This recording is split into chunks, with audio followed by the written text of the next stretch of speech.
Dans cette vidéo, on va revenir sur l'installation de Python et de Visual Studio Code. Effectivement, cette vidéo est une hors-série, c'est pas une vidéo incluse dans la série de la formation, mais cela est important aussi puisque certaines personnes n'arrivent pas à suivre la formation avec mon programme et tout ça. Ok, donc je vais tout simplement faire une nouvelle vidéo où je vais expliquer plus concisement en fait comment installer Python et Visual Studio Code. Et ensemble, on va paramétrer Visual Studio Code pour que ça tourne. Ok, donc ce qu'il y a, c'est que moi j'ai déjà Python installé. Je vais vous le vérifier avec vous. Je vais juste taper cmd. Je vais lancer l'invite de commande. Et si Python est installé, je vous pouvez tester le code. Je vais tout simplement lancer en fait Python-v.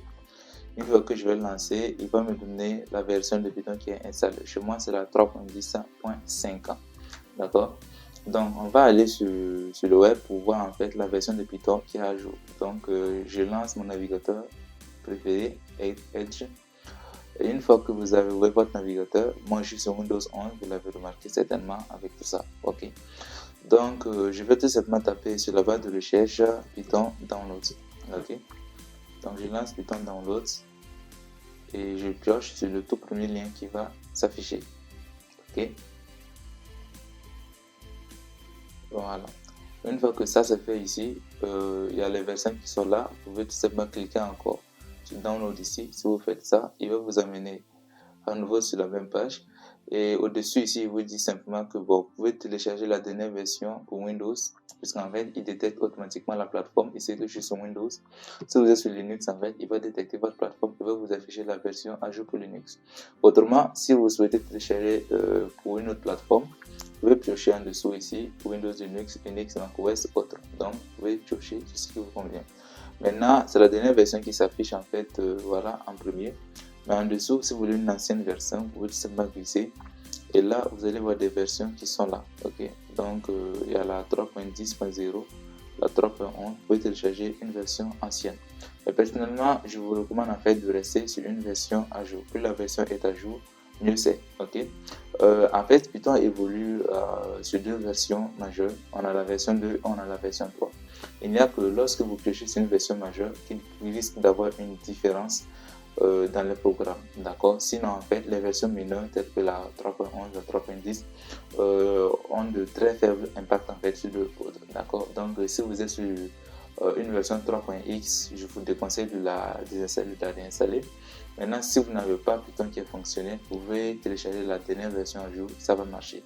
Et spécialement pour notre vidéo, en fait, je vais désinstaller ma version de Python et on va ensemble installer Python 3.11. Ok, donc on se retrouve tout à l'heure lorsque Python sera installé.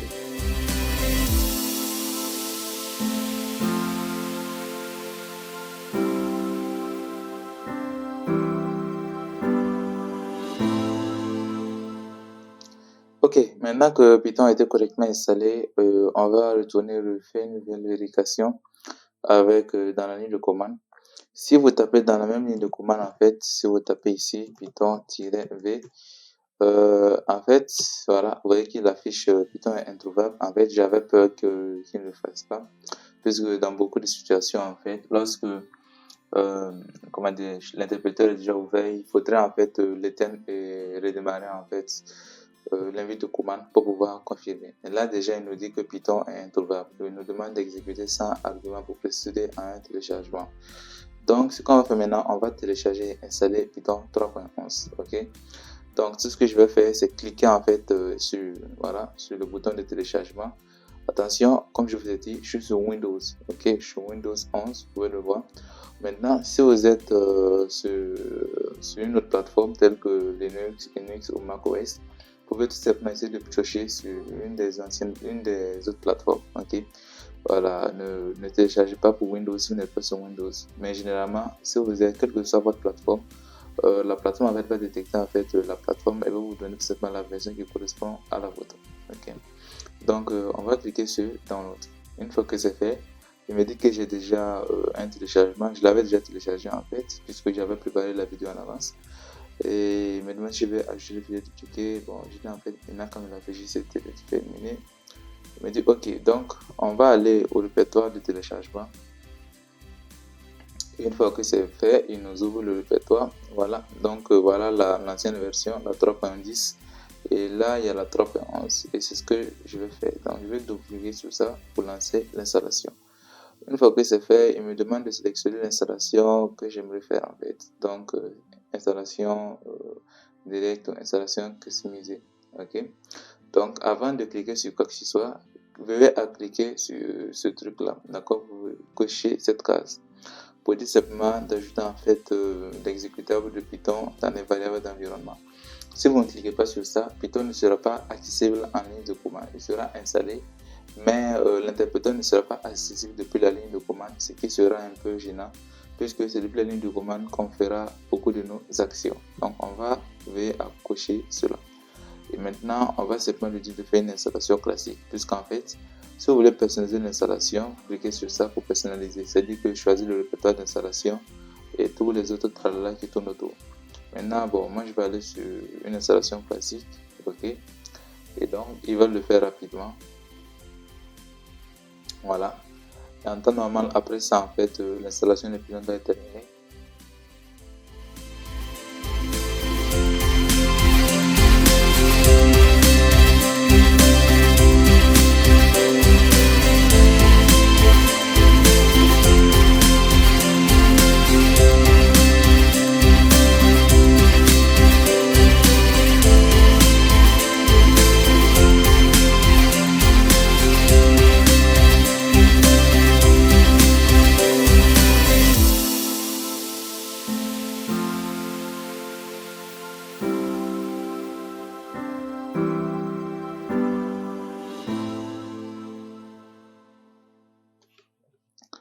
Ok, et là c'est terminé. Donc ce qu'on va faire, c'est fermer cette fenêtre là. Et on va revenir à notre ligne de commande. Ok, et on va taper Python-v. Si vous le lancez, il me dit que Python est introuvable. Cette fois-ci, on va lui demander notre invite de commande. On va relancer cmd. Et voilà. Donc là, je vais taper ici Python-v. Et voilà, il me dit que Python 3.11.0 est installé. Donc la première étape est finie. Une fois que Python est installé, on va passer maintenant à l'installation de Visual Studio Code. Ok. Alors, donc je vais revenir encore sur le navigateur et cette fois-ci, c'est pas Python download, mais je vais taper VSC download. Ok. VSC c'est voilà, c'est l'acronyme Visual Studio Code le diminutif. Et là maintenant, voilà, cliquez également sur le tout premier lien. Et voilà, il va vous amener directement sur la plateforme de téléchargement. Ok. Et là, il nous demande de télécharger sur notre plateforme également. Si vous êtes sur Windows, que ce soit 8, 10 ou 11, vous pouvez télécharger directement en cliquant sur le bouton. Si vous êtes sur Linux ou sur macOS, vous cliquez sur tout simplement la plateforme correspondante. D'accord? Donc, moi, j'ai déjà installé Visual Studio Code. Je ne vais pas le télécharger à nouveau. Sinon, si vous cliquez sur ça, en fait, il va lancer un téléchargement rapide. Voilà. Et là aussi, je l'avais déjà téléchargé récemment. D'accord? Donc, nul besoin de l'installer à nouveau. Donc, si vous téléchargez, en fait, voilà, il va s'afficher. Vous allez lancer l'installation comme on a installé Python. Il n'y a pas de truc à cocher là-bas. On avait jusqu'à faire une installation classique. Et une fois que c'est fait, on va ouvrir maintenant Visual Studio Code. D'accord? Donc, ici, c'est sur notre bureau. Donc, on va le lancer.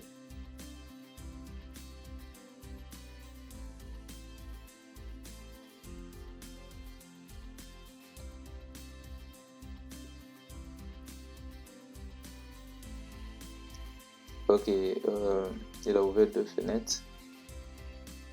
Je pense qu'une seule fenêtre me suffirait. Voilà, donc je vais fermer celui-là. Voilà, puisque c'est la fenêtre d'une ancienne vidéo. Voilà. Donc voilà, voilà, c'est ce qui s'affiche. Mais attention, en fait, c'est pas évident que vous allez avoir en fait la même affichage. Parce qu'en fait, moi, mon éditeur, en fait, c'est une personnalisation en fait. Voilà, je l'ai fortement personnalisé à ma sauce, d'accord. Donc vous risquez pas en fait d'avoir la même interface, les mêmes présentations. déjà même cette partie, voilà, les procédures pas à pas dépendront des extensions que vous avez installées, d'accord. Là par exemple, il nous dit Get Started with Python Development, ça je pense que vous allez l'avoir. On a également avec le JavaScript, tout ça aussi c'est en fonction de ce que vous allez faire avec. Quant à Jupyter, si vous avez installé Jupyter en fait, ça vous savez venir tout seul, d'accord. Donc c'est à peu près ça. Maintenant, normalement, si vous êtes arrivé sur cette interface, si vous n'avez pas encore utilisé Visual Studio Code, dans l'onglet Recent ici également, vous n'aurez rien du tout puisque c'est les dernières activités que vous avez à faire sur Visual Studio Code qui sont enregistrées. Et si vous n'avez rien fait dessus, c'est normal que vous n'ayez rien ici. Ok. Autre chose également, c'est le thème. Normalement, si vous installez Visual Studio Code nouvellement, vous allez avoir un thème sombre. Par défaut, c'est le thème choisi par 80 à 90% des éditeurs de code, simplement parce qu'en fait, ça protège la vue également contre voilà, le bleu lumière et tout ça. Donc, moi personnellement, j'aime les thèmes clés, d'accord, pour deux choses. Premièrement, parce que, bon, pour question de goût personnel. Et secondo, pour également mes tutos, ok. Donc, plus le thème est clair, plus c'est visible, je trouve, en fait, derrière l'écran, voilà, pour les lecteurs. Donc, ce qu'on va faire, c'est que je vais vous expliquer comment est-ce que j'ai personnalisé à peu près tout ça. Je vais vous montrer quelle extension vous devez installer pour démarrer. Et ensuite, on va parler du dernier truc. Ok. Donc, vous allez avoir tous ces trucs à gauche, sauf quelque chose aussi, alors que j'ai installé personnellement. Ce qu'on va faire, on va commencer d'abord par le thème. Ok. C'est généralement ce qui tape à l'œil, puisque c'est ça qui attire le plus. Donc, pour le thème, vous venez dans Gérer ici. Et vous allez cliquer sur thème couleur. Ok, il y a un raccourci pour ça, CTRL-K ou CTRL-T. Donc on va passer sur thème couleur. Voilà, ce thème là je l'ai installé Highlight. Voilà. Et Highlight Borderlight, c'est ce qui est actif. Si je décide de piocher sur ça, il y a une légère en fait différence. Il y a l'un qui est légèrement plus sombre que l'autre. Voilà, peut-être que chez vous, vous ne voyez pas ça, mais chez moi, c'est ça. Donc, c'est des thèmes que j'ai installés, vu que ce n'est pas par défaut. Maintenant, il y a le thème clé de Visual Studio Code. Donc, là, c'est des thèmes classiques qui y sont. Voilà. Donc, vous pouvez voir le thème qui vous convient. Et voilà, décider de les installer ou pas.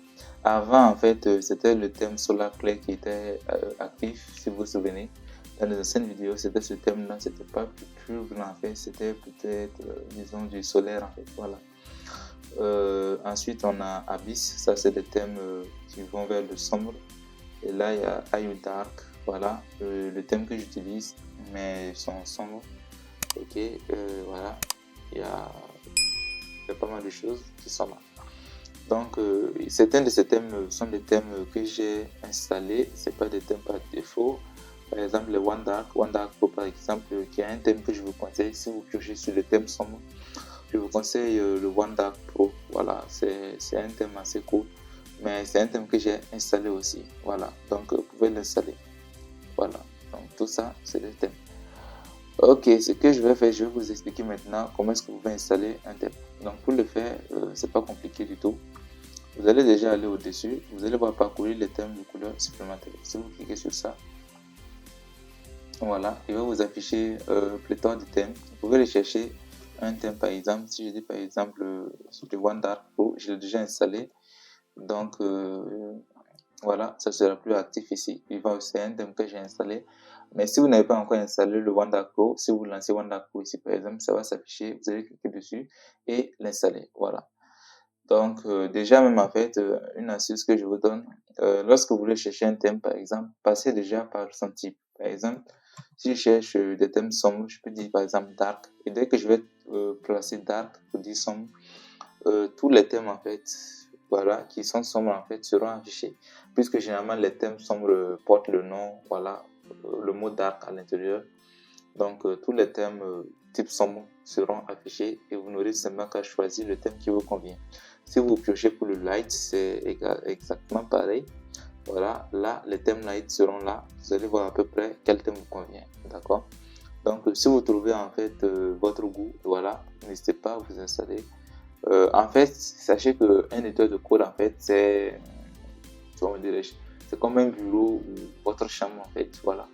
plus c'est confortable, plus c'est bien rangé, plus c'est bien ordonné, plus en fait cela vous définit, mieux vous êtes à l'aise en fait. Ok. Et l'idée c'est tout simplement coder un nombre de jours sans être irrité par la présentation. Ok. Donc pour ça, c'est mieux que vous preniez votre temps, prenez le thème qui vous convient. Puis partez déjà sur votre goût personnel. Est-ce que vous êtes du thème sombre ou du thème clair? Voilà. Et en fonction de cela, vous allez rechercher et piocher pour voir le thème qui vous plaît le plus et l'installer. Par défaut également, voilà, par exemple, si vous le mettez ici, il y a les présentations des différents types de thèmes. Et il y a également des packs de thèmes, par exemple. Le thème que j'ai installé, le Layu, par exemple, ici, c'est totalement un pack. Si vous installez, il va installer en fait plusieurs thèmes. Voilà. Donc, vous allez peut-être voir les thèmes les plus utilisés, les plus piochés et voir votre thème. C'est aussi simple que ça. Ensuite, on va passer aux extensions. L'extension également permet en quelque sorte de personnaliser votre éditeur, comme je vous ai dit tantôt. Par exemple, ici, si vous avez installé Jupyter, vous allez avoir les kits de démarrage avec Jupyter. Voilà. Maintenant, on va aller sur les extensions et pour ça, c'est tout simplement à côté. Donc, on clique sur extensions. Dans les extensions, là, c'est les extensions que j'ai installées. En dessous, les extensions qui sont recommandées. Et carrément en bas, les extensions actives. Mais ça, vous n'allez pas la voir puisque je viens de l'afficher. Pour afficher ou désactiver l'un de ces onglets, il suffit d'aller au clavier ou à n'importe lequel ici. Vous faites juste un clic droit et vous allez voir ceux qui sont là. Par exemple, là, vous allez avoir installé recommandé peut-être, mais pas activé. Ça, je l'ai affiché, je vais l'enlever, je décoche et il va partir. Ok. Donc là, il me recommande deux thèmes Docker et Microsoft Edge. Pourquoi Edge? Parce qu'il a remarqué que je navigue avec Edge. En fait, je visite mes sites web lorsque je crée un site web avec Microsoft Edge. Donc, il me dit d'installer une extension pour faciliter cela. Docker également, en fonction de ce que vous installez, ce que vous faites, il va vous proposer également d'autres extensions. Ok. Maintenant, l'extension que j'ai installée ici, on va parcourir ça rapidement et je vous préviens, je ne vais parler que des extensions qui concernent Python et uniquement Python. D'accord? Donc, c'est parti. Premièrement,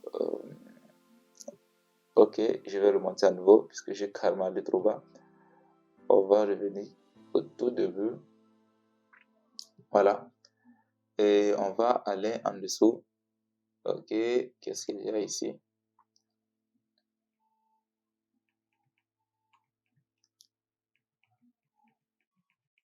Ok, donc vous allez installer Jupyter, d'accord?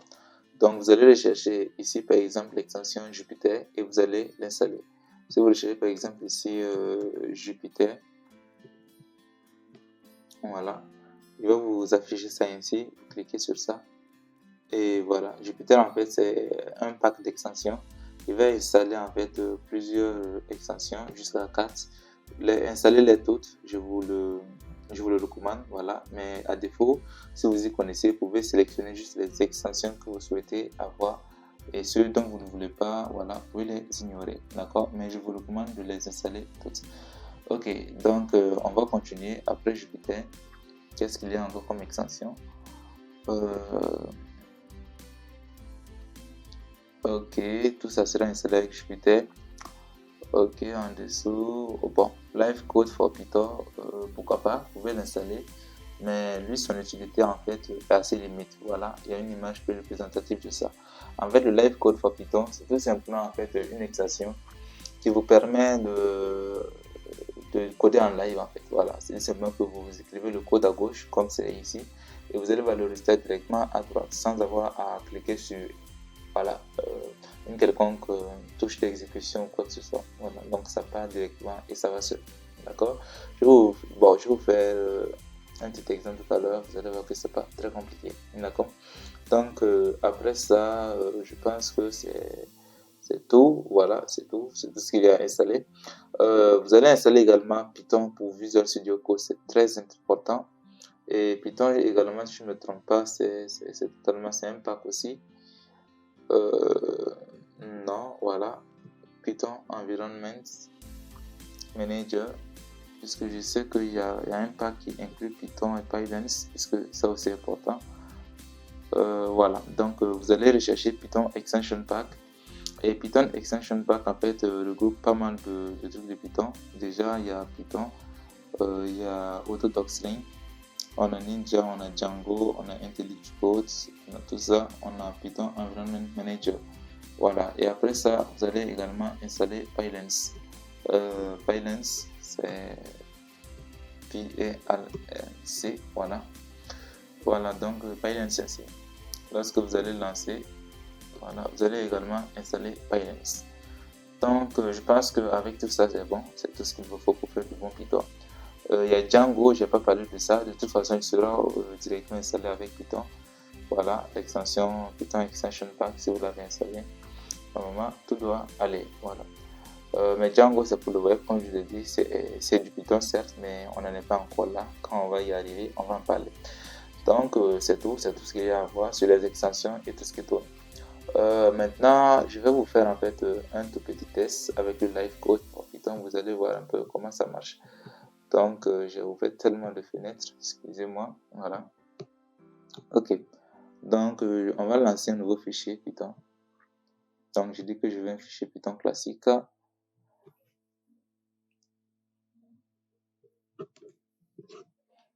Ok. Donc, ça vient. Je vais fermer en fait le menu de gauche parce que je n'en veux plus.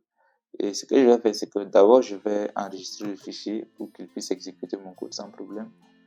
Et je vais l'enregistrer sur le bureau. Ok, il me dit où déjà? Ok, dans ce dossier.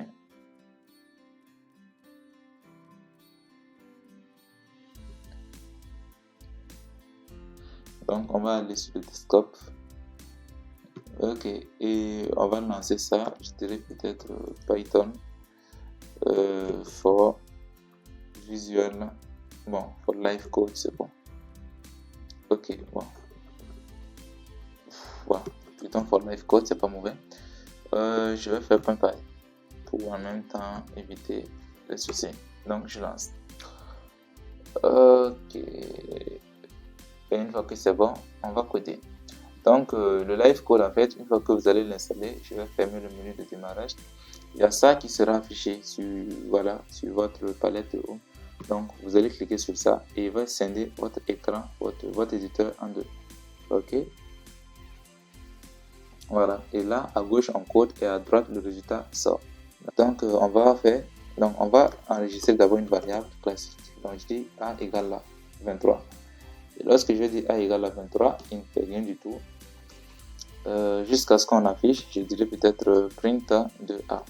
Quand je print de A, il va afficher 23 à droite. Voilà, ok. Je peux également créer une liste, par exemple L, qui va contenir des noms, ok. Adam, Eve, Caïn, Abel. Voilà. Donc, et je vais parcourir en fait ça avec la boucle for i in L, le point, et je vais faire un print de i. Ainsi, il va afficher juste en bas ici Adam, Eve, Caïn et Abel. Voilà. Donc, tout est correct, oui, je vous l'accorde, mais faites très attention parce qu'en fait, le live code est assez limité. C'est juste simplement, c'est un truc qui sert pour faire des tests rapides, voilà, avoir des résultats rapides d'une opération. Mais il ne faut pas pousser le bouchon trop loin parce qu'en fait, elle ne peut pas faire des opérations très avancées et super excellentes. Voilà. Donc, c'est très utile, je vous le recommande.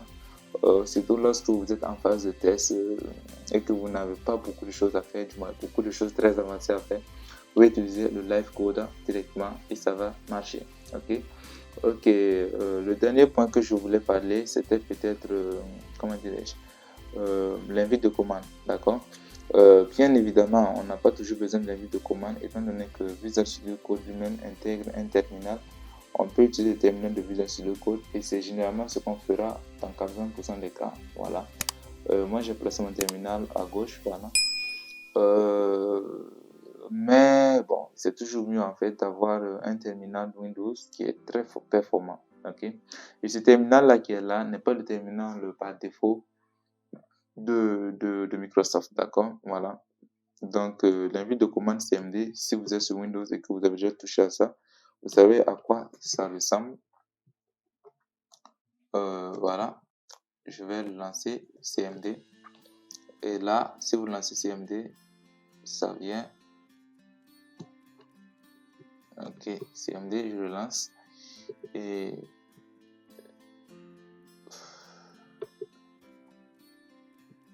voilà, je vais exécuter en tant qu'administrateur pour le forcer à ouvrir une vidéo commande classique. Et vous allez voir à quoi ça ressemble. Je vais dire oui, je valide. Et voilà en fait à quoi ressemble en fait le terminal classique de Windows. Mais ça, c'est pas très performant, c'est pas comme je le souhaite. Donc j'ai installé en fait un autre terminal, c'est également de Microsoft. Voilà, ça s'appelle Windows Terminal. Vous pouvez faire une recherche là-dessus pour l'installer. Si vous êtes sur Windows 10, Windows 11 et que vous avez Windows Store, du moins Microsoft Store, vous pouvez tout simplement lancer le store. Et depuis le store, vous allez rechercher juste Terminal, Windows Terminal.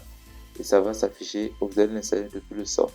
À défaut, vous pouvez trouver ça sur internet, sur SourceForge par exemple, vous pouvez trouver ça. Voilà, moi je l'installe depuis le store, c'était plus rapide, c'est sans trop de complications en fait. Voilà. Donc une fois que votre store s'affiche, vous n'avez simplement qu'à rechercher terminal. Voilà, c'est là déjà. Vous lancez juste terminal. Et il va vous afficher les différents terminals, voilà, certains gratuits, certains payants. Et on va piocher sur, voilà, Windows Terminal qui est là. Et c'est ça que j'ai installé. Voilà, donc il est offert, c'est gratuit, vous pouvez tout simplement l'installer sans souci. Donc je pense que c'est tout. Avec ça maintenant, je pense que vous avez tout ce qu'il vous faut, les armes nécessaires pour continuer le code avec moi. Ok, donc je vous donne rendez-vous à la prochaine vidéo. Ciao.